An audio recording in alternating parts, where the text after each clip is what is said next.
Assalamualaikum warahmatullahi wabarakatuh. Nama saya Muhammad Naufal Wahyu Saputra dari kelas 12 IPA 4. Dalam video kali ini saya akan menjelaskan tentang unsur radioaktif. Jadi, radioaktivitas adalah kemampuan inti atom yang tidak stabil dalam memancarkan radiasi untuk berubah menjadi inti stabil. Proses perubahan ini disebut juga dengan proses peluruhan. Dan inti atom yang tidak stabil disebut radionuklida. Unsur yang mengandung radionuklida disebut unsur radioaktif.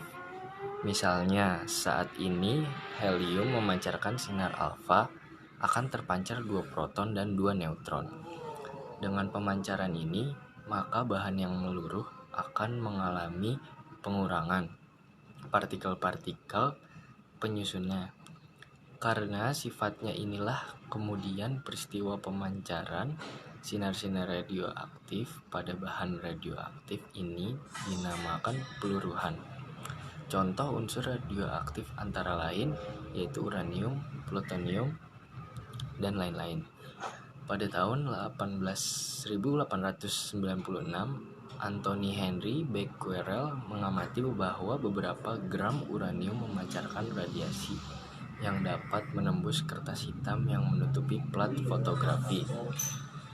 Sedangkan pada tahun 1898, sepasang ilmuwan Marie Curie dan Pierre Curie mengamati bahwa radiasi dari uranium dapat menyebabkan terbentuknya unsur baru.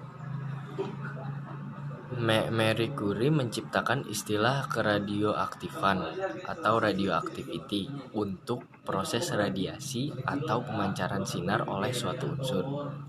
Sinar yang dipancarkan disebut sinar radioaktif, dan unsur yang memancarkannya disebut dengan unsur radioaktif.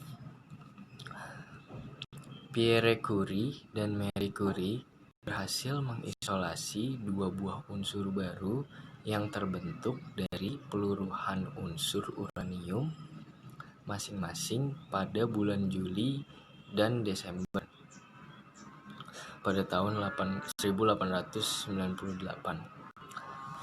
Kedua unsur itu kemudian mereka namai dengan nama polonium yang diambil dari negara-negara asal Marie yaitu Polandia, dan radium yang diambil dari bahasa Latin. Sama seperti uranium, kedua unsur ini juga bersifat radioaktif. Hasil penelitian mereka dituangkan sebagai disertai PhD dari Marie Curie pada tahun 1903. Mungkin inilah disertasi yang paling hebat dalam sejarah ilmu pengetahuan, sebab mengantarkan Marie Curie untuk meraih 2 hadiah Nobel. Tahun itu juga Marie Curie dan Pierre Curie bersama-sama dengan Becquerel meraih hadiah Nobel bidang fisika untuk jasa mereka bertiga di bidang penelitian keradioaktifan. Kemudian pada tahun 1911 Marie Curie memperoleh hadiah Nobel bidang kimia untuk penemuan unsur polonium dan radium. Pada tahun 1903 Ernest Rutherford mengemukakan bahwa sinar radioaktif dapat dibedakan menjadi 2 jenis berdasarkan kemampuan muatan mereka. Sinar radioaktif yang bermuatan positif diberi nama sinar alfa, dan sinar alfa tersusun dari inti-inti helium. Sedangkan sinar radioaktif yang bermuatan negatif diberi nama sinar beta yang tersusun dari elektron-elektron. Sementara itu, Paul Ulrich Villard menemukan jenis sinar radioaktif yang ketiga, yaitu sinar gamma yang tidak bermuatan. Sinar gamma adalah bentuk radiasi elektromagnetik dengan panjang gelombang yang lebih pendek dari sinar X.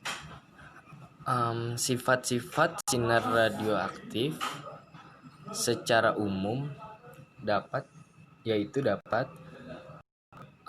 menembus logam yang tipis, dapat menghitamkan plat film, dan dapat diuraikan oleh medan magnet menjadi 3 sinar, yaitu sinar yang tadi disebutkan, sinar alfa, sinar beta, dan sinar gamma. Terima kasih atas perhatian saudara sekalian. Mohon maaf kalau ada salah kata ataupun kalimat. Assalamualaikum warahmatullahi wabarakatuh.